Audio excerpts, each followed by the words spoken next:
कांग्रेस पहचाने भी, यही हम जी बिल्कुल। अब आता हूँ राजू सकते हैं। साहब आपके पास, थोड़ा माफी चाहूंगा, काफी देर हो गई और करीब 35 मिनट के बाद मैं आपके पास आया हूँ आपकी टिप्पणी के लिए। आपने सब विद्वानों की बात सुनी है। भारत की राजनीति है, लोकतंत्र है, सबको लड़ने का अधिकार है, बराबर लड़ने का अधिकार है। वो फील्ड में जाएंगे, लड़ेंगे, जिसमें विजेता होने का दम होगा वो अपने बल के ऊपर विजेता होकर निकलेगा। लेकिन लोग फाइट करते नजर आने चाहिए। ये बात सही है कि प्रधानमंत्री मोदी ने 51 विजिट किए नॉर्थ ईस्ट के पिछले 8-9 सालों के अंदर। जो कुल मिला के जो पहले के प्रधानमंत्री हैं उन्होंने मिला के भी 51 विजिट नहीं किए होंगे। तो वो विजिबिलिटी से कहते हैं, वो दिखाते हैं। इवन त्रिपुरा में 3 मीटिंग की, मेघालय में की, नागालैंड में की। वो बात संसाधन की नहीं है, लेकिन इंटेंट की बात थी कि उनके सब नेता उतरे हैं फाइट करने के लिए। ये बात बिल्कुल सही है। तो जो लड़ेगा वो जीतेगा, और यहां लड़ती हुई बीजेपी नजर आई थी तीनों चुनाव के अंदर। आपकी टिप्पणी, आपकी ऑब्जर्वेशन राजू साहब। दिनेश जी, बड़ा विस्तार से चर्चा हो चुकी है और मैं भी वहीं से इसको शुरू करता हूं जहां से आपने इस बहस को शुरू किया था। तो कांग्रेस की स्थिति को लेकर, जो कांग्रेस की कारगुजारी है इसमें, और वो बनता है। कांग्रेस राष्ट्रीय पार्टी है और खास करके हम लोग जो उत्तर भारत में बैठे हुए हैं, ना सिर्फ हम लोग समीक्षक हैं बल्कि कांग्रेस के जो केडर हैं, कांग्रेस के जो नेता हैं, वो भी इसकी तरफ देखते हैं कि वहां पे हमारी पार्टी जो है उसकी उसकी क्या परफॉर्मेंस रही। ये मुझे ऐसा लग रहा है कि कांग्रेस जो इसकी दशा हुई है इन तीनों प्रदेशों में, वो कुछ ऐसी कांग्रेस की एक मनोस्थिति बन चुकी है पार्टी की कि जो चुनाव में जाती है और ये कहती है कि भैया हम आ गए हैं और आप हमें वोट डाल दो, खत्म, दूसरी बात नहीं। हम आ गए और आप हमें वोट डाल दो, हमने कुछ नहीं करना है, बस हमने नॉमिनेशन भर दिया, वो आ गए और आपने वोट डाल। जो भारत है ना जी, भारत की सड़कों पे जब हम ड्राइव करते हैं ना जी, तो दिनेश जी वो हम अपनी मर्जी के मुताबिक नहीं करते कि कैसे ड्राइव करना। हमारी जो ड्राइविंग है, हम व्हीकल चला रहे हैं, तो ये इस बात पर निर्भर कर रहा है कि बाकी के जो लोग ड्राइवर हैं सड़क पे, जो हमारी साथ वाली दिशा में जा रहे हैं, ऑपोजिट से आ रहे हैं, वो कैसे ड्राइव कर, उसके मुताबिक। कांग्रेस को बहुत गंभीरता से, ये अति वाली बात ही मुझे लग रहा हो गई है, देखना पड़ेगा कि भाजपा जो वो कैसे ड्राइव कर रही है, वो इलेक्शन में किस मोड में इलेक्शन लड़ती है, वो कैसे फाइट करती है, वो कैसे अपनी रणनीति जो है वो डिवाइस करती है, चाहे चुनाव से पहले हो चाहे चुनाव के बाद।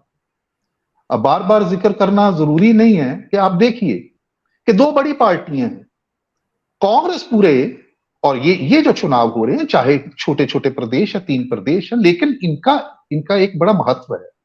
वो ये है कि ये तब हुए हैं जब हमारा जो राष्ट्रीय चुनाव है पार्लियामेंट्री लोकसभा का, वो कुछ बहुत ज्यादा समय नहीं रह गया।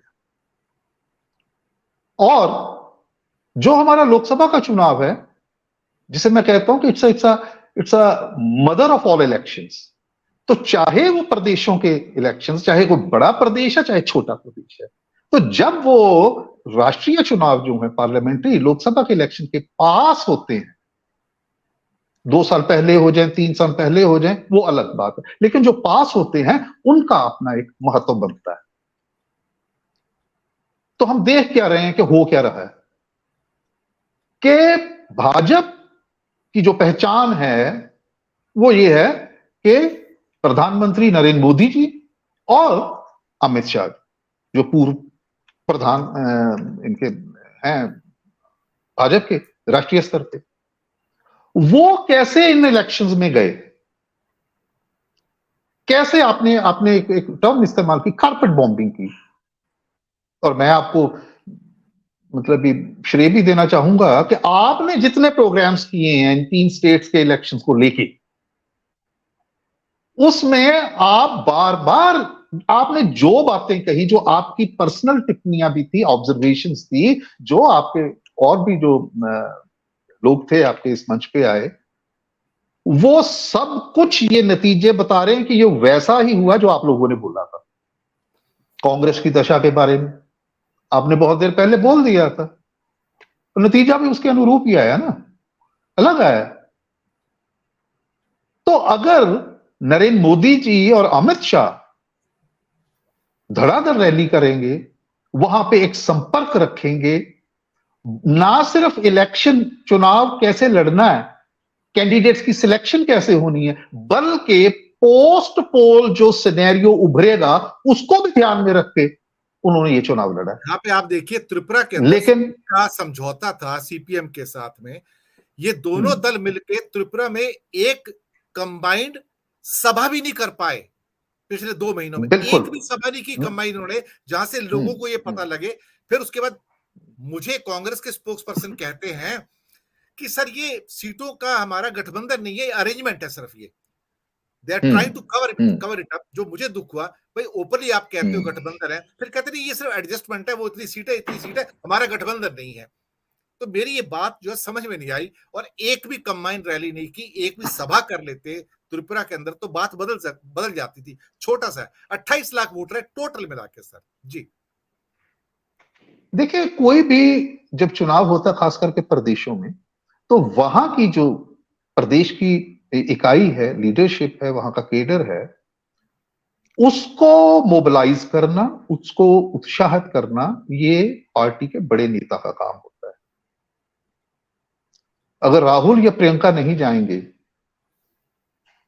तो कैसे मनोबल बनेगा उनका, ना सिर्फ पार्टी के अंदर बल्कि जो उनके सहयोगी दल हैं इन चुनाव में, वो भी डिमोरलाइज होंगे। तो अब आप देखिए कि इसके बरक्स भाजपा ने क्या किया। एक छोटे से एग्जांपल देता हूं आपको कि नागालैंड में जो है अपना ये जो इनका नेशनलिस्ट डेमोक्रेटिक प्रोग्रेसिव पार्टी है, एनडीपीपी, जो एक बड़ी पार्टी के तौर पर उभरी है यहां पे नतीजों के बाद, उसके साथ भाजपा सीट शेयरिंग कर रही है एज आ जूनियर पार्टनर। उन्होंने ये नहीं कहा कि हम बड़ी पार्टी, नेशनलिस्ट पार्टी है, हमारी केंद्र में सरकार है, हमें इतनी सीट चाहिए। अभी झुंझुनू वाला जो बता के गए हैं कि मेघालय और नागालैंड 2 ऐसे प्रदेश हैं, वो क्रिश्चियन डोमिनेटेड है, चर्च का बहुत बड़ा प्रभाव है, वहां पे भाजपा को एक हिंदू पार्टी के तौर पे देखा जा रहा है। लेकिन भाजपा ने क्या किया, इनके नेतृत्व ने क्या किया कि इनको पता है कि हमारी विरोधता है, तो ये इन्होंने कहा कि हम एनडीपीपी जो है उसके पीछे ये छुप गए, हिच हाइकिंग की इन्होंने, और it's I think it's a very smart political move. वो सामने नहीं आए। अब हो क्या गया कि एनडीपीपी जो पार्ट उसमें पावर में है। दूसरा आप आ जाए इस पे, मेघालय की बात करता हूं, जो नेशनल पीपल्स पार्टी है कॉनरेड संगमा की, जैसे अभी आपने कहा कि जी अमित शाह जी ने तो उनको ऐसा बोल दिया था, लेकिन और 2018 में भी 2 सीटें थी और अब भी 2 सीट्स हैं उनकी बीजेपी की। लेकिन बीजेपी ने स्मार्टनेस क्या दिखाई, मैं बड़ी एक गंभीर बात कर रहा हूं मेरी नजर में, जो है जहां तक रणनीति का सवाल है, वो ये है कि बीजेपी के पास 2 सीट्स हैं और कॉनरेड संगमा जिनकी पार्टी लार्जेस्ट पार्टी के तौर पे उभरी है, वो जा रहे हैं गुवाहाटी में असम के सीएम हेमंत बिस्वा शर्मा से मीटिंग करने के लिए। हो गई मीटिंग सर, हो गई। वो मैं बिल्ड अप कर रहा हूं ना अपनी बात। वो हो गई मीटिंग, ठीक है जी, करने जा रहे हैं का मतलब है कि मीटिंग हो गई उनकी, ठीक है जी। और अब हुआ क्या है कि 2 सीट्स आई, नतीजे आ गए और सबसे पहले जाके इन्होंने अपना समर्थन का पत्र जो है वो दे दिया कि हम आपके साथ हैं, वो लार्जेस्ट पार्टी।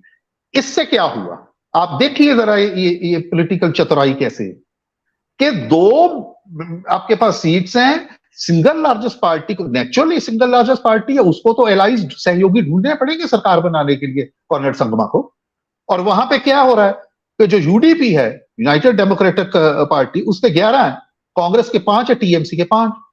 2 लोगों की सपोर्ट देखकर इन्होंने कांग्रेस और टीएमसी का फेट सील कर दिया।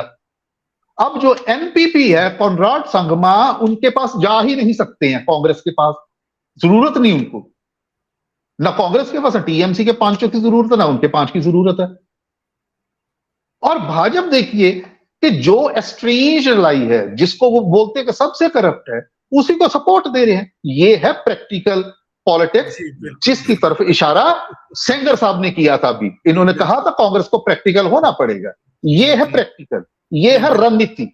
अब इधर आ जाइए आप, अब मैं छोटी सी आप इधर आ जाइए, एक मिनट आप इधर देखिए, लास्ट में आपने टाइम दिया है तो अब थोड़ी सी बात मैं बड़े संक्षेप में करूंगा आपकी। अब आप त्रिपुरा में आ जाइए। अब त्रिपुरा में क्या था, कांग्रेस का जो सीट शेयरिंग हुआ है, अलायंस नहीं हुआ, सीट शेयरिंग, और कांग्रेस क्रिप कर रही है जी, हमें 13 सीट दी है, इनके पास 47 है, हमारे पास तो 28% का वोट शेयर और 21 सीटें थी हमारी 2018 में। तो इसका मतलब क्या है?